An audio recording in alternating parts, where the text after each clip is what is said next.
When I was around 12 years old, I lived in a small town with my mom and younger sister. Our house was on the edge of town, next to a dense forest. We loved the peace and quiet, but it also meant that it could get pretty lonely and eerie at night. One weekend, my mom had to go on a business trip and left me in charge. She trusted me because I was responsible and knew how to take care of my sister. It was a typical Saturday evening. My sister and I had just finished watching a movie and she had gone to bed. I stayed up a little longer to read a book. It was around midnight when I heard a strange noise coming from outside. It sounded like someone was dragging something heavy across the ground. I brushed it off, thinking it was just an animal or my imagination playing tricks on me. But then I heard it again.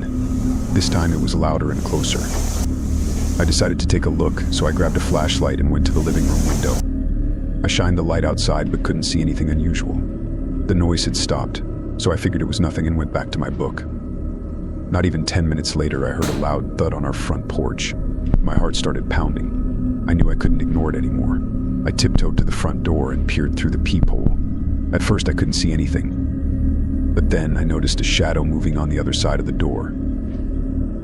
I froze, not knowing what to do. I didn't want to wake my sister and scare her, but I also didn't want to open the door. I decided to call my mom, hoping she could tell me what to do. She didn't answer, so I left a voicemail, trying to stay as calm as possible.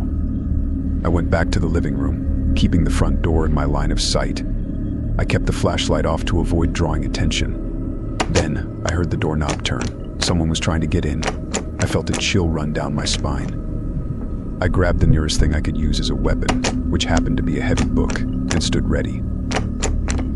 The doorknob stopped turning, and for a moment, everything was quiet again. I started to think that maybe they had given up. But then, I heard a tapping on the window. I turned slowly, my flashlight now pointing towards the sound.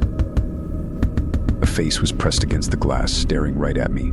It was an older man with wild hair and a crazed look in his eyes. I screamed and dropped the flashlight, plunging the room into darkness. The tapping turned into banging as the man started hitting the window harder.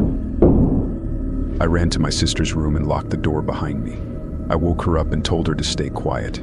We hid in the closet, clutching each other, terrified. I called 911 and whispered what was happening. The operator assured me that help was on the way and told me to stay hidden. We could hear the man moving around outside, trying to find another way in. It felt like an eternity, but finally we saw the red and blue lights flashing outside.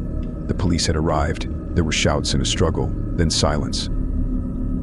A police officer knocked on our door and called out, saying it was safe to come out. I opened the door cautiously and saw two officers standing there. They told us that they had caught the man. He was a drifter who had been seen around town acting strangely. We were safe now. My mom came home the next day, and I told her everything. She hugged us tightly, apologizing for not being there. That night we all slept in the same room, still shaken from the experience.